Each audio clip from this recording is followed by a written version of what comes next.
Hey there, Alex Kidman here, and what I've got here are the Edifier MR3 speakers, and with full disclosure in mind, Edifier sent these my way. That gets them reviewed because it turns out it's surprisingly difficult to review things that you don't actually have access to. But the point I'm trying to make here is that's all the influence that Edifier has had. They have no influence over what I'm about to say.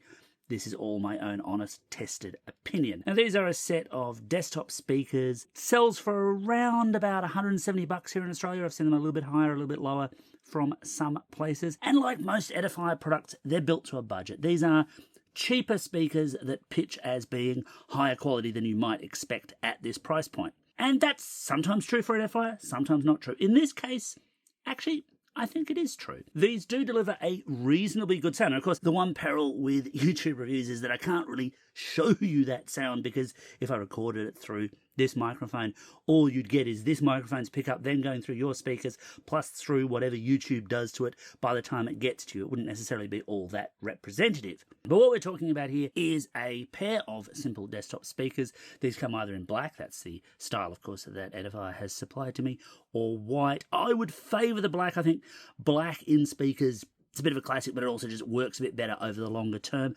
especially for something that might be on your desktop at your PC where lots of other things happen. White speakers can get discoloured, smudged, and look a little dirtier, a little quicker. I think these are going to last the test of time. Although, that being said, these are a pretty simple plastic and I'm guessing MDF kind of construction. They're not premium built things, but they're fine for what they are. Within the package, you get one powered speaker and one passive speaker. And so the passive speaker, if I spin that around, just connects, I don't know how well the focus is going to pick this up, but via those classic speaker wires, black and red. You do get all the wiring in the box. I just haven't wired them up for the purposes of this video, because then there'd be cables everywhere. And of course, the powered speaker, which is a little bit more complicated. So at the front, you've got an auxiliary input and headphone jack, and then the volume dial, which just spins endlessly for as long as you like to spin it. It's quite satisfying to have a physical volume dial. I'll get back into that in a second. Also acts as a mode switch if you click it in. And then if we flip around, we get a lot of inputs, a lot of controls. So top to bottom, we're talking Bluetooth. We've got acoustic tuning. So you can actually adjust the equalization of these speakers from the speakers themselves. I quite like that. There is also an app. Again, I'll get into that. You get TRS balanced inputs as well as RCA unbalanced, which of course lead out to your kind of classic headphone jack kind of situation. Now, to be clear here, I have tested these as though they were basically just PC desktop speakers, although I have also hooked them up to a Mac and basically for giggles, a Steam Deck, because that's kind of a ludicrous use for these. But look, that all functions. I've not really used them with a mixing desk. I'm not a musician. This is not that kind of review. There are other reviews, I think, out there that will probably handle that, because I doubt I'm the only person that Edifier has sent these particular speakers to. And of course, using them as desktop speakers means that connectivity has been remarkably simple. It's basically just wire the two together, plug them into an audio source, and you're pretty much good to go as long as they've got power.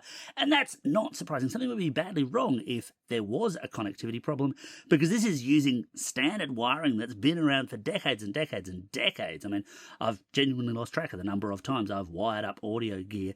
This is exactly the same, although, of course, you can also use them as Bluetooth speakers, because this is 2025, and of course, there's an app. It's the Edifier Connects app, and that's Edifier's solution to all of its audio products, so that handles everything. Used for firmware updates for these, and a fairly simple set of controls. So by default, basically, you've just got audio tuning and volume. And the audio tuning is fine if you like that kind of thing. I would probably prefer the physical controls on the back, but again, taste can vary. The volume is the one area where I actually do have a very minor complaint, because it's just a little bit slow at updating the volume if you use the slider within the app relative to the output of the speakers themselves, certainly compared to using the physical dial here, which is just that little bit better, little bit nicer. Again, kind of a minor problem.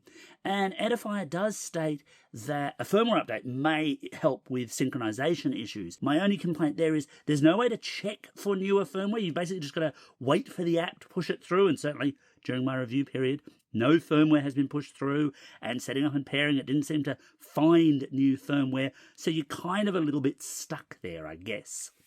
So as I said, Edifier's whole thing is about delivering budget value in essence. And yeah, I do think these do deliver that if you're just after a basic set of home or home office desktop speakers across things like different music genres for gaming and for video watching. They're reasonably pleasant as long as you've got them well enough placed relative to your particular situation. The one thing I will say is they're not super loud. So if you had a larger room to fill, they're maybe not going to work quite so well. They avoid going super loud and distorting. That's a plus. But the minus there is that, yeah, if you did want these to, for example, work as TV speakers, although there's no HDMI ARC, that would have been an interesting feature to have, although one I'm sure that would have bumped the price up quite a bit. But if you were using them as TV speakers, you'd need to be reasonably close to get the best effect out of them. Honestly, I've been using them in my home office and they've been fine, but then I've not really been all that far away from them. Your own use case may vary, but if you want really thumping speakers, these might leave you wanting. In their price range though, I reckon they're pretty decent. Obviously, if you've got super modest needs and you just kind of want something that'll make a little bit of audio, you can get way cheaper speakers than these that will do the job. At this price point, though, these are fair value. Not the most amazing speakers you can buy. Certainly, some audiophiles would find them a little bit wanting.